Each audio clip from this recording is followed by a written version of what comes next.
कहते हैं एक बुजुर्ग का दर्द एक बुजुर्ग की समझ सकता है। ऐसे ही एक बुजुर्ग ने बेसहारा बुजुर्गों का दर्द समझते हुए एक 84 वर्षीय एनआरआई बुजुर्ग ने अपना मकान एक संस्था को मात्र 101 रुपये प्रतिमाह किराए पर दिया था, जिसका मकसद बुजुर्गों की सेवा करना था। लेकिन संस्था की महिला प्रमुख बसंती वैष्णव ने वहां बुजुर्गों की सेवा करने के बजाय अपने हितों का साधना शुरू कर दिया। मकान मालिक को जब जानकारी मिली कि यहां बुजुर्गों की सेवा के अनुरूप कार्य नहीं हो रहा है तो उन्होंने बसंती वैष्णव को मकान खाली करने के लिए कहा। लेकिन बसंती वैष्णव ने इसके विपरीत मकान मालिक को ही धमकाना शुरू कर दिया। मकान मालिक ने बताया कि उन्होंने 22 अक्टूबर 2024 को 11 महीने के एग्रीमेंट के तौर पर यह मकान बसंती वैष्णव को 101 रुपये किराए पर दिया था। उन्होंने कहा कि अगर उन्हें मकान खाली करना होगा तो वे 1 महीने पहले नोटिस देंगे, और अगर बसंती वैष्णव उन्हें मकान खाली करने के लिए कहती हैं तो उन्हें भी 1 महीने पहले नोटिस देना होगा। लेकिन बसंती वैष्णव ने मकान खाली करने के लिए मकान मालिक को धमकाना शुरू कर दिया, जिससे मकान मालिक को कलेक्टर साहब का दरवाजा खटखटाना पड़ा। देश में कई संस्थाएं और संगठन निस्वार्थ भाव से अपनी सेवा कार्य कर रहे हैं, लेकिन कुछ संगठनों की वजह से ऐसे संगठन भी बदनाम होते हैं। इस घटना ने एक बड़ा सवाल उठाया है कि अगर कोई संस्था मकान मालिक के साथ ऐसा व्यवहार करेगी तो आगे कौन मकान मालिक किसी संस्था के लिए अपनी जमीन देगा। यह एक सोचने वाली बात है। जब पत्रकारों ने इस संदर्भ में बसंती वैष्णव का पक्ष जानना चाहा तो उन्होंने पत्रकारों से बात करने के लिए साफ मना कर दिया। अब यह देखना दिलचस्प होगा कि क्या इस बुजुर्ग को न्याय मिलेगा। क्या बसंती वैष्णव के खिलाफ कोई कार्रवाई होगी, यह तो समय ही बता। दोस्तों नमस्कार, जैसा कि आप देख रहे हैं, आप दुर्गा शंकर जी नागदा हमारे साथ मौजूद है। इनके साथ क्या घटना घटी, इन्होंने अपना एक ऊपरी फ्लोर जो था वो मात्र 101 रुपये किराए में एक महिला को दिया, जिसका नाम बसंती वैष्णव बताया जा रहा है। तो आइए उनसे सुनते हैं उनकी जो पीड़ा है उनकी उसके बारे में। नागदा साहब, आप बताइए आपकी क्या पीड़ा है, किस तरह से आपने उनको, आपके पहले तो बसंती वैष्णव संपर्क में कैसे आई? नमस्कार, मैं आपसे इतना कहना चाहता हूं कि एक डॉक्टर O.P. महात्मा थे और अनफॉर्चुनेटली उनका देहांत हो गया 4 जनवरी को। तो O.P. महात्मा को हम 2004 या 5 से जानते हैं, और हमारे उसी जगह जहां बसंती अभी ये मेवाड़ शक्ति कल्याण का चला रही है, उसी जगह नीचे की बिल्डिंग, नीचे का पूरा फ्लोर VCM क्लिनिक के नाम से था, मेरे माता पिता के नाम से था। मेरी वाइफ को कैंसर हो गया था 2000 में, और फिर उसने यहाँ 2001 में थोड़ा सा तबीयत ठीक हुआ तो आई, लेकिन वापस वो 2004 तक बीमार रही कैंसर से। तो उसने इस बिल्डिंग को बनवाया, और हमारे साले साहब ने, और एक हमारा भांजा है चंद्रशेखर नागदा, उन्होंने इस बिल्डिंग को बनवाया।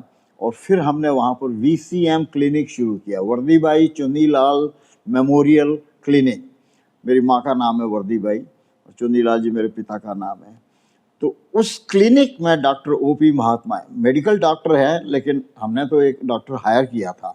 लेकिन O.P. महात्मा की गाइडेंस में बहुत छोटी चीज़ थी, 3 स्टाफ था खाली, एक कंपाउंडर था, एक मैनेजर था और एक डॉक्टर था, और एक लेबोरेटरी में पार्ट टाइम लेबोरेटरी असिस्टेंट था, वो टेस्ट वगैरह करता था।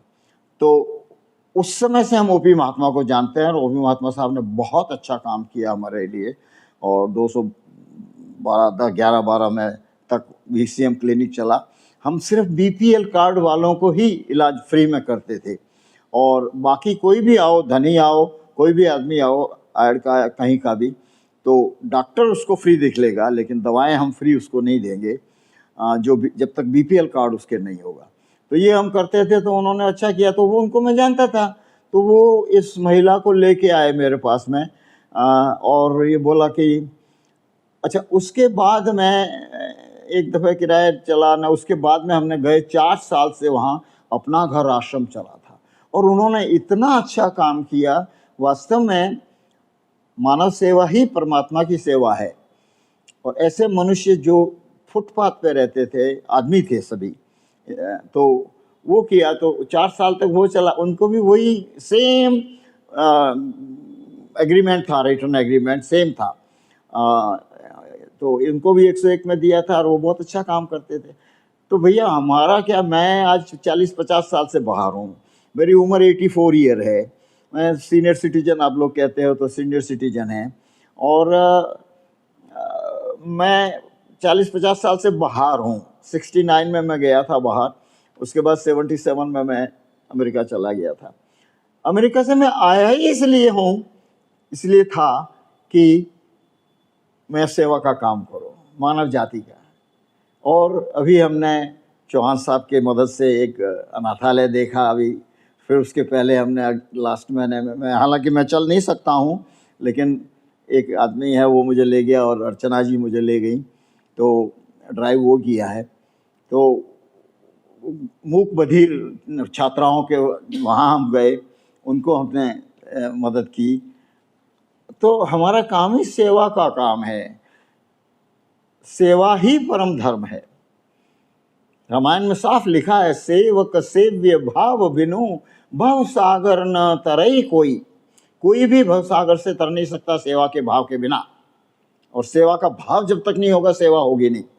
तो हमने सेवा समझ के उसको दिया, और महात्मा साहब ने मुझे एश्योर किया कि ये 20-25 ऐसी महिलाएं जिनके बच्चे नहीं हैं, पति नहीं है, घर नहीं है, माँ बाप मर गए, बूढ़ी महिलाएं हैं। और उसने कहा, यहाँ तक बसंती जी ने ये कहा था कि एक औरत को तो कैंसर है, मैं उसका इलाज कराऊंगा, ठीक कराऊंगा, लेकिन अनफॉर्चुनेटली उसने कुछ किया नहीं और मुझे बहुत बड़ा धोखा दे दिया उसने। और आपको कब पता चला कि आपको धोखा मिला? मैं 12 अक्टूबर को उनको दिया था ये जगह, 12 अक्टूबर को मैंने उनको ये जगह दी थी, और अक्टूबर, नवंबर, दिसंबर 3 महीने तक मैं वहीं नीचे रहता था। तो मैं शाम को ऊपर जाता था, देखता था, उनके रजिस्टर वगैरह देखता था, और उन्होंने मुझे मेंबर बना दिया था, तो मैं मेंबर की हैसियत से वहाँ जाता था। मेवाड़ शक्ति कल्याण का मैं मेंबर हूँ, और शायद लाइफ मेंबर तो नहीं हूँ, लेकिन पता नहीं 2000 रुपये में कौन सा मेंबर बनते हैं, तो वो मेंबर था मैं, और अभी भी हूँ मेंबर। तो ऊपर जाके मैं क्या आपने 2000 रुपये दिए मेंबरशिप के? हाँ, उस संस्था को? हाँ, और मेंबर बनने के? बिल्कुल, और मेरे पास रसीद है उसकी जी। आगे कंटिन्यू। और तो मैं वहाँ जाता था, उनको मदद करता था कि देखो अगर आपका ट्रस्ट है। मार्च 2023 में वो ट्रस्ट बनाया उसने, और मार्च 2024 में इनकम टैक्स को रिपोर्ट भेजनी पड़ती है, ऑडिट रिपोर्ट भेजनी पड़ती है, अकाउंट करना पड़ता है, कुछ नहीं किया। फिर मार्च 2025 आया जब उसने किया, मैंने उनको कहा दिसंबर में, तो मैं ऊपर गया तो देखा कि वहाँ पर उसके रिश्तेदार लोग, देवगढ़ मदारिया कहीं है, तो वहाँ से लोग आके वहाँ रुके हैं 2-3 दिन। तो मैंने उसको साफ कहा, मैंने कहा भाई इनको होटल में रुकाओ या चंपालाल धर्मशाला में रुकाओ। कहने का मतलब ये, जैसा आप चाह रहे थे वहाँ मानव सेवा हो सके, वो नहीं हो रही थी। वो नहीं हुई। ओके, बस वही, सिर्फ वो नहीं हुई। और आज की तारीख तक वहाँ 20 औरत छोड़ के 2-4 औरतें भी नहीं हैं जिनके खाट हो, जिनके कपड़े हो, जिनके खाना दे रहा हो, कोई वो नहीं है।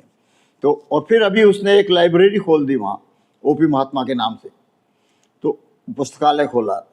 तो कहने का मतलब ये है कि वो उसको अपने निजी काम के लिए ले रही है, सेवा के काम के लिए नहीं ले रही है। अगर वो निजी काम के लिए ले रही है तो फिर वो किराया ले, 20-25 हज़ार रुपये किराया मिलता था, उसका स्टूडेंट रहते थे।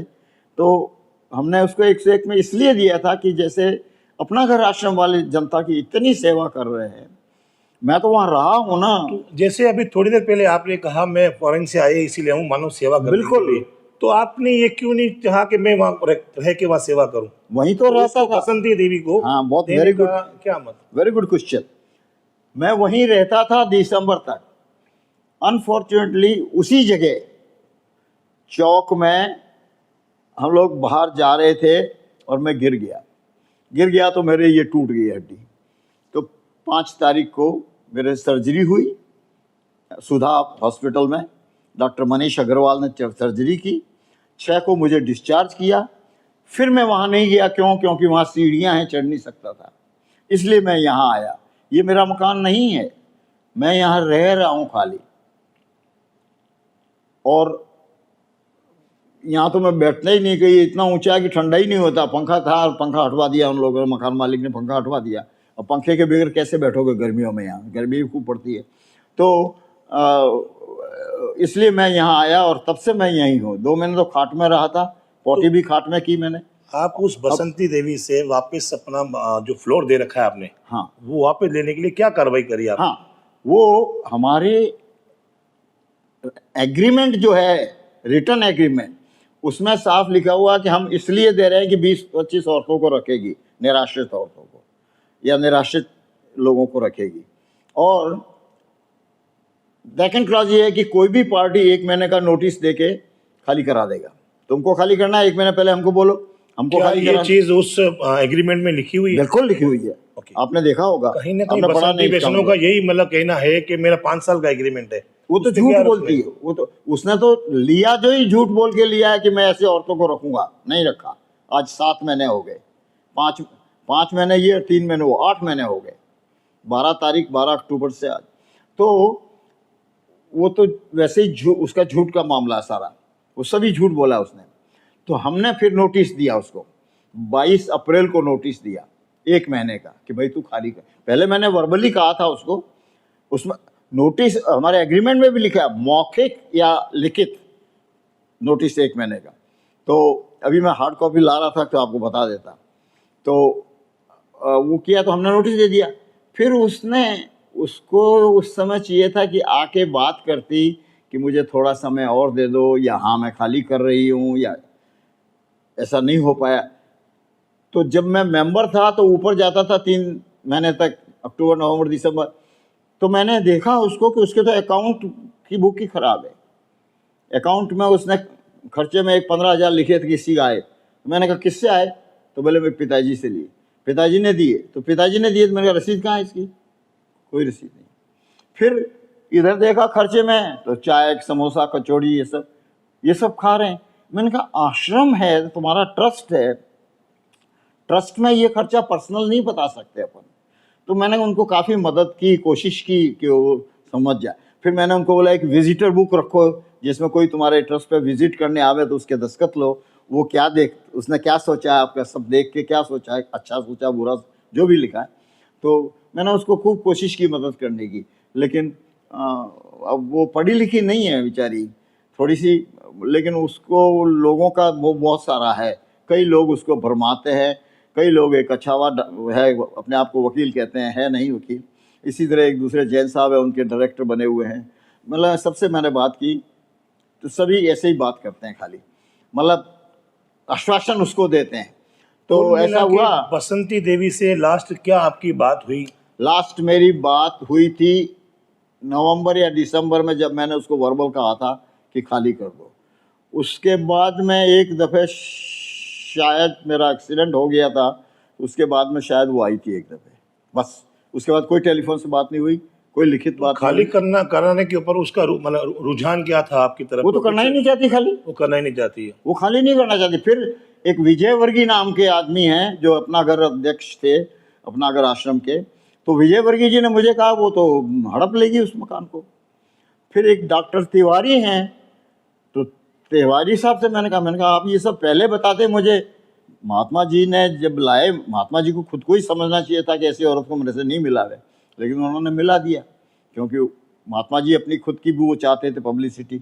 उन्होंने, कहते हैं, सुना है मैंने कि 150 ट्रस्ट बनवाए लोगों से। अब वो ट्रस्ट क्या कर रहे हैं क्या नहीं कर रहे हैं मुझे नहीं पता। तो कहने का मतलब ये है कि वो खाली नहीं करना चाहती है। उसने वापस नोटिस दिया, और अच्छा, आपने बताया कि थाने में भी उन्होंने, हाँ, थाने, फिर वो थाने में गई। क्या हुआ कि वो 22 तारीख को हमने नोटिस दिया, 22 अप्रैल को नोटिस दिया था, तो 22 मई तक हमने इंतज़ार किया, उसने खाली नहीं किया। तो 23 को हम एसपी साहब से मिलने गए। एसपी साहब थे नहीं, तो हम कलेक्टर साहब से मिले, और कलेक्टर साहब ने इतना अच्छा हमको ट्रीट किया और अच्छा जवाब दिया। उनका हो जाएगा, मैं एसपी साहब से फ़ोन करता हूँ। मैंने कहा मुझे कुछ नहीं चाहिए, खाली वो खाली कर दे बस। तो क्या कार्रवाई हुई प्रशासन द्वारा? अब ये तो मुझे पता नहीं कि कलेक्टर साहब ने एसपी साहब को फ़ोन किया कि नहीं किया, और प्रशासन ने क्या कार्रवाई की, आई डोंट नो। अभी तक हुआ नहीं खाली, ऐसा मुझे पता है। मैं तो जा नहीं सकता वहाँ, सीढ़ियाँ नहीं चढ़ सकता हूँ। आजकल मैं तो गया नहीं हूँ, 4 जनवरी के बाद में, जब से एक्सीडेंट हुआ है, जा भी नहीं सकता हूँ, और मैं व्हील चेयर पर हूँ। तो अभी मैं, हमने पता, उस घर के सामने एक काबरा साहब रहते हैं, तो मैं कभी कभी उनसे फ़ोन करके पता करता हूँ कि क्या हाल है। तो वहाँ पर कुछ लड़कियाँ ऊपर जाती हैं, जवान लड़कियाँ, और वो नीचे आती हैं वापस 2 घंटा रहने के। अब वह क्या होता है अंदर, वो मैं नहीं जानता। लेकिन बूढ़ी औरतों को वो नहीं रख रही है काम को, 20-25 छोड़ के 2-4 औरतों को भी नहीं रख रही है। तो यही सबसे गड़बड़ी है, इसीलिए हमने उसको खाली करवाने की कोशिश कर। आपके जो परिवार वाले हैं वो उनके फेवर में है, वो मकान जो आपका फ्लोर दे रखा है वो कह रहे हैं वो आप रखें, कोई दिक्कत नहीं है, उसके बारे में क्या कहेंगे आप? देखो, मेरे परिवार में मेरे 4 बच्चे हैं, चारों बच्चे यूएसए में हैं, चारों काम कर रहे हैं। मेरे 10 ग्रैंड चिल्ड्रन हैं, उनमें से 6 बड़े हैं, वो भी नौकरी कर रहे हैं, और 3 मेरे ग्रेट ग्रैंड चिल्ड्रन हैं, पड़पोते जिसको बोलते हो आप। तो पड़पोता पड़पोती हैं, तो सारे परिवार वाले वहाँ हैं। तो यहाँ कौन परिवार है मेरा? यहाँ परिवार में मेरी एक बहन है, एक दूसरी बहन है, 2 बहनें हैं। एक बहन तो व्हील चेयर पर चल नहीं सकती आज 12 साल से, और दूसरी बहन है तो वो थोड़ी उम्र में है, उसको भी चलना तो वो लकड़ी से चलती है, कोई सहारा होता तो चलती है। कुल मिला के जो बसंती जी कह रहे हैं वो झूठ मतलब बोलती है। झूठ, फर्जी बात है आपके हिसाब से? हाँ, ठीक है। वो झूठ बोलती है। उसका सबसे खराबी चीज़ ये है कि वो बात करके साफ साफ कह के कि भाई मैं एक दिन देर हो जाएगी मुझे, अब एक हफ्ता दे दो, 2 हफ्ता दे दो। बात करने की बजाय उसने लीगल नोटिस दे दिया, और फिर थाने जाके, भोपालपुर थाने जाके कहती है 5 साल का मौखिक एग्रीमेंट हुआ था। किस बाप ने किया था एग्रीमेंट मौखिक? खैर मौखिक तो मतलब वैल्यू नहीं रखता है, और मौखिक उसमें वैल्यू कोई भी वो नहीं होता है। बिल्कुल सही कह रहे हो आप। अब आप प्रशासन से क्या उम्मीद करते हैं? अब आज हमारे अर्चना जी हैं, वो जाएंगे प्रशासन के पास में, एसपी साहब के पास में, एसपी साहब से मिलेंगे, फिर पता पड़ेगा एसपी साहब ने क्या करना चाह रहे हैं। मेरे ख्याल से एसपी साहब बहुत ही अच्छे, गोयल साहब नाम है उनका। तो दोस्तों, जैसा कि आपने पीड़ित की कहानी सुनी, जो 80 साल के पीड़ित हैं, उनकी कहानी सुनी, जिस इन्होंने भावना से वो आश्रम इनको दिया था बसंती वैष्णव को, वो उसकी उम्मीदों पे खरा नहीं उतरी, और अभी इनका ये कहना है कि बसंती वैष्णव मेरा वो जो फ्लोर है वो हड़पना चाहती है। बिल्कुल हड़पना चाहती है। अब आप फैसला कीजिए, आप जो ये कहानी देख रहे हैं, आप फैसला कीजिए बसंती देवी सही है या नागदा साहब। थैंक यू सो मच, धन्यवाद। मेरे पास लिखे थे सब काम। अब यह देखना दिलचस्प होगा कि क्या इस बुजुर्ग को न्याय मिलेगा, क्या बसंती वैष्णव के खिलाफ कोई कार्रवाई होगी। यह तो समय ही बता